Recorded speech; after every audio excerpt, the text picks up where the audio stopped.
ദൈവസഹായത്താലും ഈ alcoholics anonymous എന്ന കൂട്ടായ്മയുടെ ശക്തി കൊണ്ടൊന്നും മദ്യപിച്ചിട്ടില്ല. പേര് ഹരിഹര ലക്ഷ്മണൻ. ഹായ് ലക്ഷ്മൺ സാറേ. Hi hi sir. Hi Lakshman sir. Hi, good evening to all.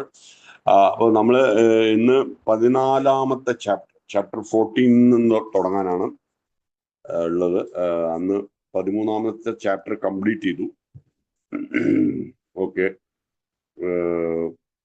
chapter 14, when in the issue dated March 1st, 1941, the Saturday Evening Post published an article about Alcoholics Anonymous.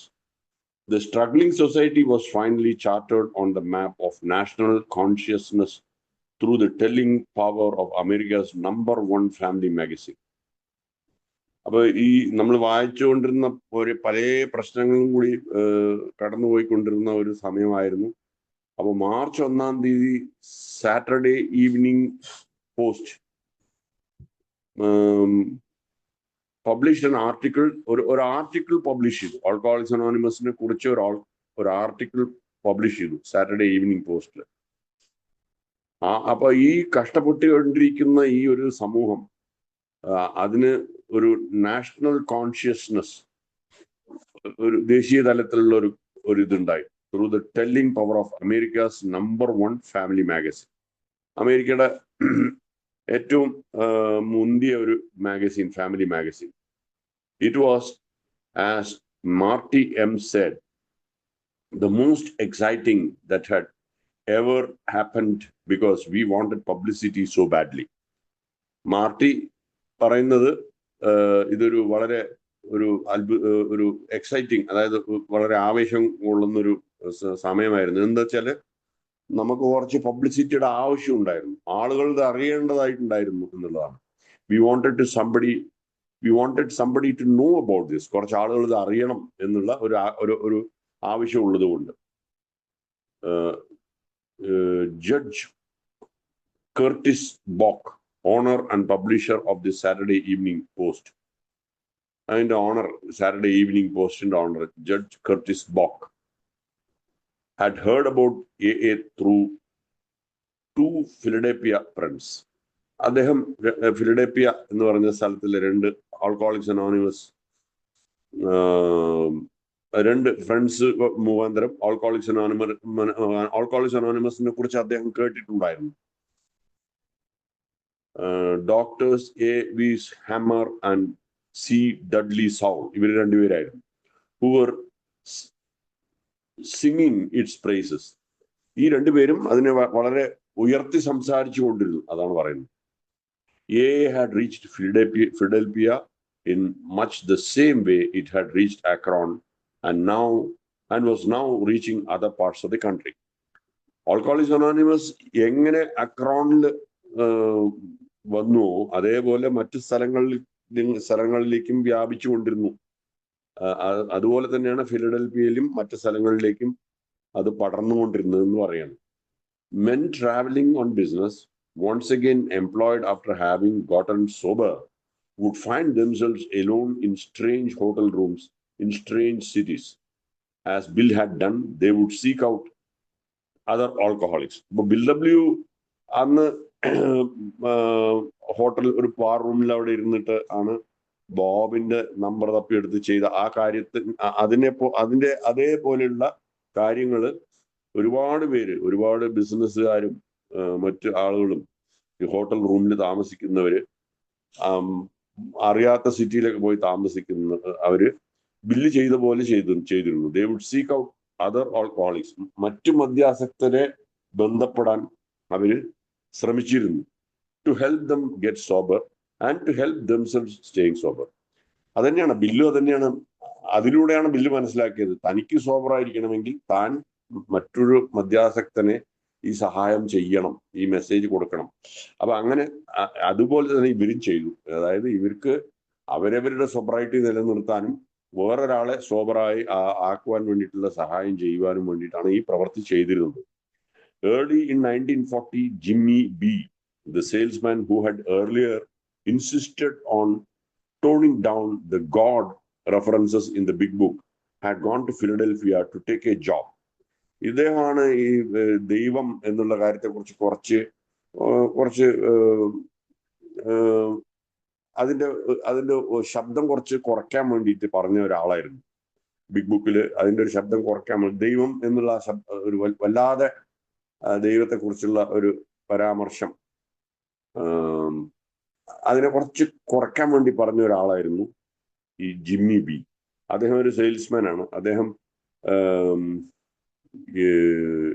ഫിലഡൽഫിയയിൽ പോയിട്ടുണ്ടായിരുന്നു ഒരു ജോലിയുടെ ആവശ്യത്തിനായിട്ട്. Bill had supplied him with the names of some Philadelphia prospects, including George S., who had sobered up after reading Alcoholics and God in Liberty. Bill ഈ ജിമ്മിക്ക് കുറച്ച് ഫിലഡൽഫിയയിലുള്ള മദ്യാസക്തരുടെ പേര് കൊടുത്തിട്ടുണ്ടായിരുന്നു, including gorgeous. ഈ gorgeous എന്ന് പറഞ്ഞ ആള് നേരത്തെ തന്നെ സോബറായിട്ടുണ്ട്. അദ്ദേഹം ആൽക്കഹോളിക്സ് ആൻഡ് ഗോഡ് എന്നുള്ള ഒരു പുസ്തകം വായിച്ചിട്ടുണ്ടായിരുന്നു. I quickly found I would need a few fellow alcoholics around me if I was to stay sober, said Jimmy. Jimmy പറയുകയാണ്, പെട്ടെന്ന് അദ്ദേഹത്തിന് മനസ്സിലായി എനിക്ക് ചുറ്റും കുറച്ച് മദ്യാസക്തർ കൂടി ഉണ്ടാവണം, എന്നാൽ മാത്രമേ എനിക്ക് സുബോധം നിലനിർത്താൻ സാധിക്കുള്ളൂ എന്നുള്ള കാര്യം ജിമ്മി പറയുകയാണ്. Thus, I found myself in the middle of a brand new group. അപ്പൊ അത് മനസ്സിലായതോടെ അദ്ദേഹം പറയുകയാണ്, അദ്ദേഹം ഒരു പുതിയ ബ്രാൻഡ് ന്യൂ ഗ്രൂപ്പിന്റെ ഇടയിലായി അദ്ദേഹം ഇരിക്കുന്നത് അയാൾ കണ്ടു എന്ന് പറയാണ്. During the winter of 1940-41, Judge Bock, interested in learning the truth behind all the rave rumors he had heard, called in the reporter Jack Alexander because of the letter's reputation for being hard-nosed.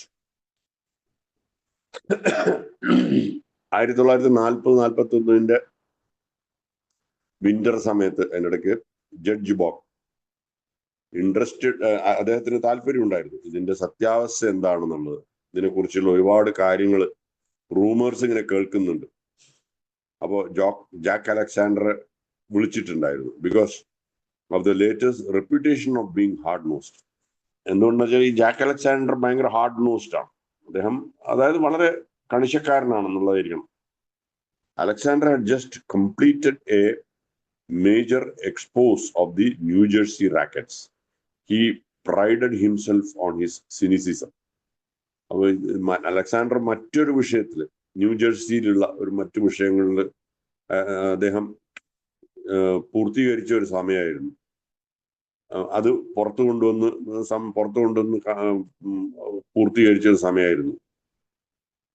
He prided himself on his cynicism. അദ്ദേഹം cynicism എന്ന് പറഞ്ഞാൽ ഒരുതരം കുറ്റം പറച്ചില്ല, അല്ലെങ്കിൽ തെറ്റുകൾ ചൂണ്ടിക്കാണിക്കുന്ന അദ്ദേഹത്തെ കുറിച്ച് തന്നെ അദ്ദേഹം ഒരു സ്വയമായിട്ട് അതിനെക്കുറിച്ച് അദ്ദേഹം തന്നെ വലുതായി കരുതിയിരുന്ന ഒരു സമയമായിരുന്നു. Would Alexander care to do a story for the Post? Asked Bock. At first the reporter was hesitant, but when he learned that this Alcoholics Anonymous had connections with both religion and Rockefeller, his appetite was whetted.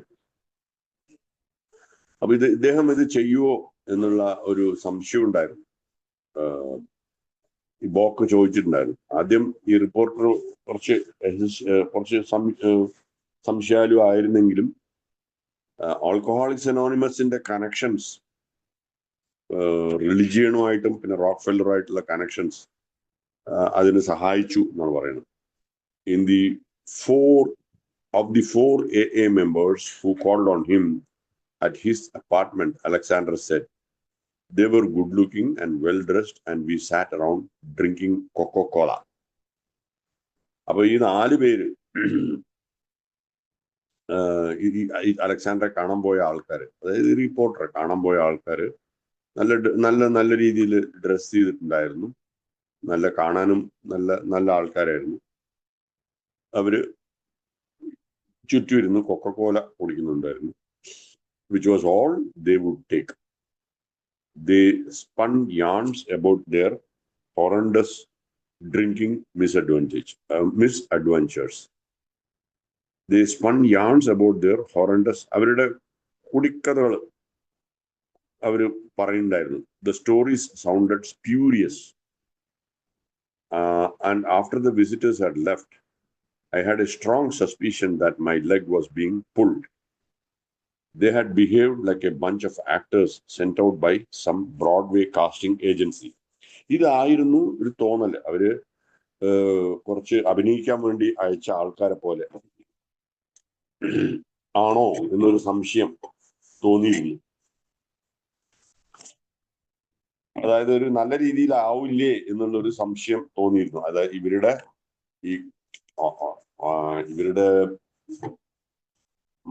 മദ്യാസക്തി ആയിട്ടുള്ള കഥകളെ കുറിച്ച് കേട്ടപ്പോൾ of Bill himself,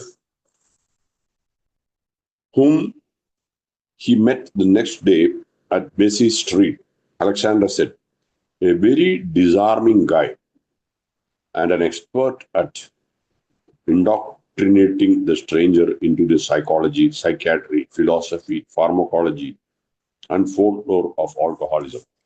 ഇതായിരുന്നു Jack Alexander. അതായത് ഇദ്ദേഹം എപ്പോഴും അതുകൊണ്ടാണ് cynicism എന്ന് പറയുന്നത്. അദ്ദേഹം ഒരു സിനിസിസം ഉള്ള ആളാണ്. അപ്പൊ അദ്ദേഹം ബില്ലിനെ കുറിച്ച് വിവരിക്കുന്നതും ആ രീതിയിൽ തന്നെയായിരുന്നു. A very disarming guy and an expert at indoctrinating the stranger into the psychology, psychiatry. അപ്പൊ ഇതിന്റെ സൈക്കോളജി, മനഃശാസ്ത്രം, അല്ലെങ്കിൽ സൈക്യാട്രി, പിന്നെ ഇതിന്റെ pharmacology and folklore of alcoholism, ഇതിനെല്ലാം ഈ മദ്യാസക്തിയുടെ ഒരു എല്ലാ കാര്യങ്ങളും കൂടി അദ്ദേഹം വളരെ എക്സ്പെർട്ടാണെന്ന് പറയുന്നത്. But Bill's openness may have had the initial effect and can sometimes happen of sharpening Alexander's already sharp skepticism. Bill വളരെ തുറന്ന ഒരു ഇതായിട്ട് പറഞ്ഞ് ഇനീഷ്യലായിട്ട് ആദ്യം തുറന്നു പറഞ്ഞ കാര്യങ്ങളൊക്കെ കൊള്ളാമായിരുന്നെങ്കിലും ഈ അലക്സാണ്ടർ ഇതുപോലുള്ള ഒരു സ്കെപ്റ്റിസ്, അതായത് ഒന്നിലും ഒരുപാട് സംശയിക്കുന്ന ഒരാളായിരുന്നു. അതിനുള്ളൊരു വഴി തെളിയിക്കുമായിരുന്നു എന്ന് പറഞ്ഞു. Bill spoke frankly of his own drunken past and just as candidly of his grandiosity and of errors in judgment he had more recently made. അദ്ദേഹത്തിന്റെ കാര്യങ്ങളെല്ലാം തുറന്നു പറഞ്ഞു. അദ്ദേഹം ചെയ്തിട്ടുള്ള തെറ്റുകൾ, അദ്ദേഹത്തിന്റെ ഗ്രാൻഡിയോസിറ്റി, അദ്ദേഹത്തിന്റെ മദ്യപിച്ച് നടന്ന പൂർവ്വകാലം എല്ലാം വളരെ ഓപ്പണായിട്ട് തുറന്നു പറഞ്ഞു. His candor struck the reporter as being either incredibly naive or a bit stupid. അപ്പൊ ഇതിങ്ങനെ സംസാരിച്ചപ്പോ അദ്ദേഹത്തിന്, ഈ അലക്സാണ്ടറിന് തോന്നിയത്, ഒന്നില് ഇത് നൈവ് എന്ന് പറഞ്ഞു കഴിഞ്ഞാല് ഒരു പുതിയ തരമായിട്ടുള്ളത്, അല്ലെങ്കിൽ അതുവരെ ചെയ്തിട്ടില്ലാത്ത ഒരു കാര്യം പുതിയതായിട്ട് പറയുന്നത് പോലെ. ഒന്നിൽ അങ്ങനെ അല്ലെങ്കിൽ സ്റ്റുപ്പിഡ്, എ ബിറ്റ് സ്റ്റുപ്പിഡ്, ഒരു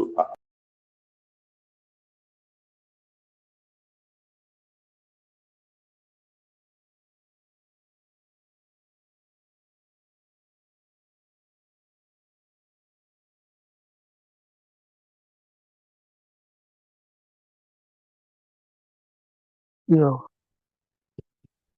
പോയാ, കട്ടായി പോയാ?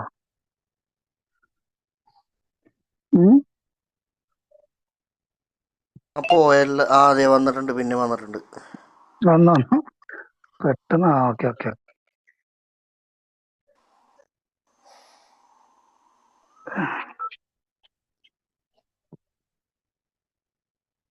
സാറെ കണ്ടിന്യൂ ചെയ്തോളൂ. സാറേ മൈക്ക് മ്യൂട്ടാണ്, നേരത്തെ കട്ടായി പോയായിരുന്നു. കട്ടായിട്ട് കുറെ നേരമായിരുന്നോ? ഇല്ല ഇല്ല.